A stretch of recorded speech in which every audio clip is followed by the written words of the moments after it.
반갑습니다. 자, 이번에는 문장의 모양에 대해서 설명을 하겠습니다. 우리가 문장이다 그러면 1형식, 2형식, 3형식, 4형식, 5형식 이런 구조만을 가지고 있을 거라고 생각하는데 실제로 문장의 5형식으로 문장을 다 표현할 수는 없습니다. 자, 그런데 이를 좀 더 단순화시켜서 문장이 무엇이다? 명사, 동사, 명사, 그리고 전치사, 명사다라고 알아두고 있으면 거의 대부분의 모든 문장이 이와 같은 형태를 갖고 있기 때문에 우리가 이해하는데 좀 더 편할 수가 있고요. 특히 문법 쪽에서는 이와 같은 형태를 알아두면 많은 문제들을 쉽게 해결할 수가 있습니다. 자, 그럼 실제 예문을 가지고 한번 보도록 하죠. Tom plays basketball with his friends 라고 했을 때, 자, Tom은 명사죠. plays 동사고요. basketball 역시 명사고요. 그 다음에 with 전치사죠. friends 명사입니다. 이렇게 기본적인 문장의 모양이 명사, 동사, 명사, 전치사, 명사니까 일단 문장의 모양은 명사, 동사, 명사, 전치사, 명사다 라고 알아두는 게 좋습니다. 뭐라고 알아두는 게 좋다고요? 네, 명사, 동사, 명사, 전치사, 명사다 라고 알아두는 게 좋습니다.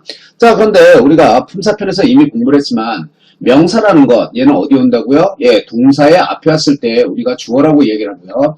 실제로 독해를 하게 됐을 때는 굉장히 중요시 여겨야 하는 부분이 바로 동사의 뒤에 와 있을 때입니다. 예, 잊지 마시고 동사의 뒤에 명사가 와 있을 때는 그 명사는 엄청나게 중요하다라고 생각을 해주시고요. 자, 전치사 뒤에 왔을 때는 전치사와 함께 부사가 되어지기 때문에 그 중요도는 상당히 떨어집니다. 자, 명사의 위치는 동사의 앞, 동사의 뒤, 전치사 뒤입니다. 자, 그러면 형용사의 위치는 어디라고요? 예, 명사의 뒤다라고 알아두시고요. 라이트 헤비에 의해서 명사의 앞쪽으로 이동할 수는 있는데 기본 위치는 명사의 뒤다라고 알아두시면 됩니다. 자, 부사는 명사가 아닌 걸 수식한다 그랬죠? 자, 그래서 명사의 위치나 형용사의 위치가 아닌 그 외의 자리에 온다라고 얘기를 했습니다. 자, 다시 한번 문법 쪽이나 구문 쪽에서 굉장히 편안함을 경험하기 위해서 문장은 뭘로 알아두고 있으라고요? 네, 명사, 동사, 명사, 그리고 전치사, 명사다 이렇게 알아두시고요. 특히 명사가 동사의 뒤에 와 있을 땐 굉장히 중요하다라는 걸 잊지 마세요. 자, 그러면 이번에는 문장의 의미에 대해서 설명하겠습니다. 우리가 문장의 의미다라고 하는데 문장의 의미 그거 중요한가요? 라고 하는데 예, 문장의 의미는 독해에 있어서 상당히 중요하게 됩니다. 아직도 많은 학생이 해석과 독해를 잘 구분을 못하는 것 같아요. 대부분의 학생들이 성적이 잘 안 나오는 건 사실은 독해를 하고 있는 게 아니라 해석을 하고 있기 때문입니다. 자, 한번 이렇게 예를 들어보죠. 제가 옥스퍼드 대학을 나왔다고 쳐보세요. 그리고 자, 한국이란 나라에서 와서 수능이라는 시험을 봤다라고 쳐봅시다. 제가 100점이 나올까요? 안 나온다고요? 저 옥스퍼드 출신인데요? 그래도 유튜브 보니까 안 나온다고요? 예, 맞습니다. 제가 영어를 못 읽을까요? 아니요, 잘 읽어요. 거기에다가 여태까지 영어를 쓰면서 살아왔습니다. 그런데 왜 수능에선 100이 안 나오죠? 네, 바로 문장이 무엇을 말하는지는 알고 있지만 필자의 의도를 잡지 못하기 때문입니다. 수능은 단순 해석을 물어보는 게 아니에요. 수능에서 해석을 물어보는 거는 도표, 실용문, 내용일치 이거밖에 없습니다. 나머지는 전부 다 독해를 물어보는 거죠. 즉, 독해라는 것은 지문을 논리적인 근거로 접근할 수 있는가, 구조적 논리를 가지고 있는가, 그리고 필자가 말하고자 하는 그 의도를 정확하게 근거로 삼아서 사실적 추론을 할 수 있는가, 이것을 물어보는 겁니다. 그러기 위해서는 우리가 문장의 의미를 정확하게 알고 있어야 돼요. 자, 그러면 도대체 문장은 어떤 의미를 가지고 있는지 지금부터 한번 들어가 보도록 하죠. 자, 주어라는 것이 와주고요. 주어를 꾸며주는 수식어가 이어집니다. 그리고 동사에 목적어가 이어지고요. 또 목적어가 명사니까 뒤에 수식어가 이어지겠죠. 그리고 문장 전체를 수식해주는 문장 수식어가 이어집니다. 자, 그런데 이때 우리는 원리를 배웠었죠. 그래서 어디에서 동사 앞쪽에서 의미가 끊어지고 이 앞쪽은 ol드의 정보가 되어지는 거고요. 동사 뒤쪽은 new의 정보가 되어지는 겁니다. 그리고 다시 이 앞뒤에서 앞쪽은 general, 중요한 것이 되어지는 거고요. 뒤쪽은 specific한 정보로서 앞을 꾸며주게 되어 있습니다. 역시 동사 뒤에서도 동사와 목적어가 general에 해당이 되어지는 거고요. 역시 뒤에서 specific한 정보들이 꾸며주게 되는 거죠. 자, 이렇게 됐을 때 우리는 뭐가 가장 중요하죠? 예, 친숙한 정보인 주어 부분에서도 바로 맨 앞에 오는 이 명사가 가장 중요하겠죠. 이 명사가 의미하는 게 바로 뭐다? 예, 소재입니다. 바로 얘가 타픽이죠. 즉, 말하려는 대상을 나타내주는 겁니다. 우리가 글을 왜 쓸까요? 예, 글을 읽는 사람이 알아들으라고 글을 쓰는 거죠. 이럴 때 바로 이 주어가 이 글을 쓴 사람이 말하려고 하는 대상이 되어지는 겁니다. 즉, 얘에 대해서 얘기할 거야. 그러니까 지금부터 잘 알아들어 라고 얘기를 하고 있는 거고요. 뒤쪽에서 혹시나 이해를 돕기 위해서 수식어구가 이 주어를 더 수식해주고 있는 것 뿐입니다. 자, 그런데 우리가 굉장히 좀 중요시 여겨야 할 것이 어디라고요? 예, 이 동사와 동사 뒤에 있는 명사, 이 위치가 가장 중요합니다.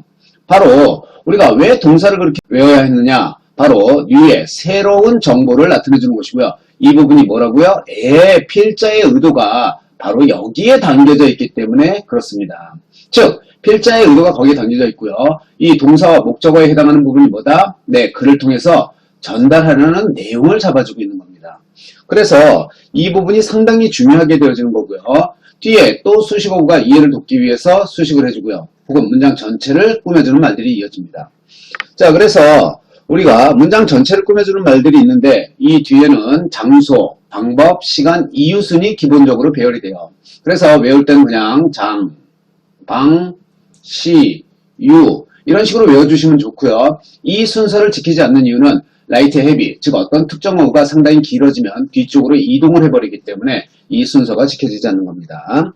자, 이러면서 같이 하나 좀 알아두면 좋은 게, 자, 우리가 방법에 대해서 얘기를 하는데 방법에 대한 대답이 뭐라고요? ing입니다. 그래서 어떻게 해요? 뭐뭐 하면서 이런 뜻이고요. 이유에 대한 대답이 뭐라고요? 예, to 부정사입니다. 왜? 이렇게 하려고요 라는 거고요. 따라서 뒤에 to 부정사가 오면 우리는 준동사를 워낙 많이 공부해서 와, 이거 엄청나게 중요한 거 아니야? 하지만 1월 이상 중요한 건 앞에 오기 때문에 그쪽 부분이 별로 중요한 것은 아닙니다. 자, 그럼 우리가 이 문장 전체의 의미를 알기 위해서 꼭 알아야 하는 것은 뭐라고요? 예, 바로 소재와 바로 뭐가 된다? 예, 의도 부분이 되겠습니다. 그래서 이 부분을 다 잡으면 그 문장이 의미하는 바를 정확하게 다 잡게 되는 거고요. 이걸 요약하고 싶어요. 그럼 목적어를 동사한 주어 이런 식으로 요약을 하면 간단하게 요약이 되어지는 겁니다.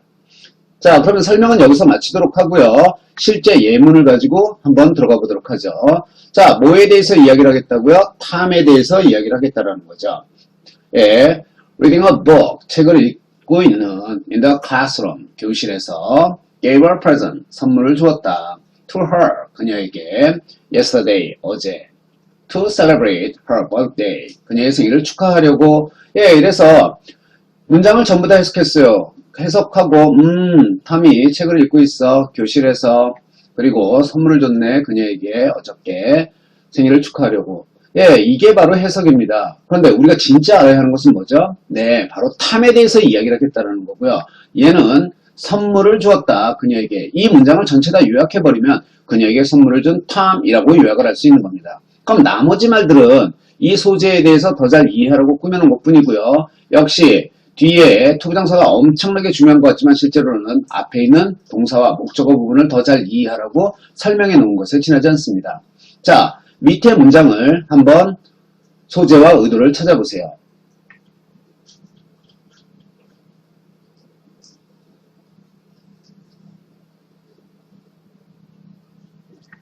자, 그럼 다 나름대로 여러분들이 이 지문을 빠르게 한번 읽어봤을 거라고 생각을 하고요. 지금부터 해석을 해보고요. 그 다음에 독해를 해보도록 하겠습니다. 자, for most of the world's plants life. 여기서 끊을 수 있는 능력이 있느냐? 이건 상당히 중요한데요. 우리가 문법이나 구문에서 명사구가 어떤 모양을 갖고 있다라는 걸 배우게 될 텐데 그 모양이 한정사, 전치수식어, 그리고 명사, 즉 한전명을 가지고 있습니다. 우리가 한전명은 절대 한전명을 수식할 수가 없기 때문에 뒤에 역시 한정사와 명사가 와 있죠. 그래서 이 사이에는 의미가 끊어져 있다라는 것을 우리는 알 수 있어요. 자, 다음에 자, effect, 그 효과들은 of climate change, 기후 변화의 over the past 2 decades. 자, 20년 이상 동안 have been productive, 생산적이었다. according to an analysis, 분석에 따르면 of climate and satellite data. 자, 기후와 satellite, 위성을 뜻해주는 겁니다. 그래서 위성 데이터를 얘기해 주는 거죠. collected, 수집되어진 between 1982 and 1989. 그리고 문장이 끝났어요.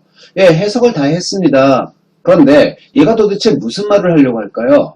그걸 잡는 게 바로 독해입니다. 그래서 똑같이 읽어 나가더라도 정확하게 얘가 말하려는 소재와 얘가 말하려는 의도를 정확하게 잡는 것. 이 연습이 돼 있어야 수능은 굉장히 쉬워지는 겁니다. 자, 얘가 얘기하는 것은 뭐가 될까요? D 이펙트에 대한 이야기가 들어있죠. 그런데 이 D 이펙트는 자, 무슨 효과인지 잘 모르니까 하나의 정보를 더 잡아서 이렇게 한번 잡아보도록 하겠습니다. 즉, 얘는 뭐에 대해서 이야기를 한다고요? 기후변화의 효과에 대해서 이야기를 하고 있어요. 그럼 그 기후변화의 효과가 어떻다고요? has been productive. 생산적이었다라고 이야기를 하고 있는 겁니다.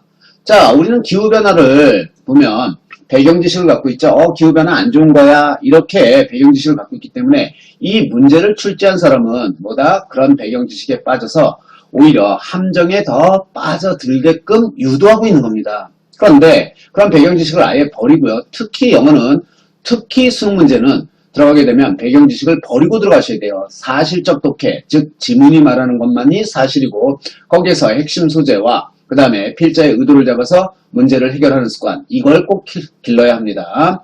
자, 그래서 다시 한번 여기의 소재는 뭐라고요? 기후변화의 효과에 대해서 이야기를 하고 있고요. 안 좋은 거야 이런 생각이 있는 게 아니라 여기에 필자의 의도대로 뭐다? 생산적이었다라는 개념을 잡아주시면 되는 겁니다. 그러면 나머지 있는 모든 단어들은 뭘까요? 바로 이 말을 더 잘 이해하라고 설명해 놓은 것에 지나지 않는 거지.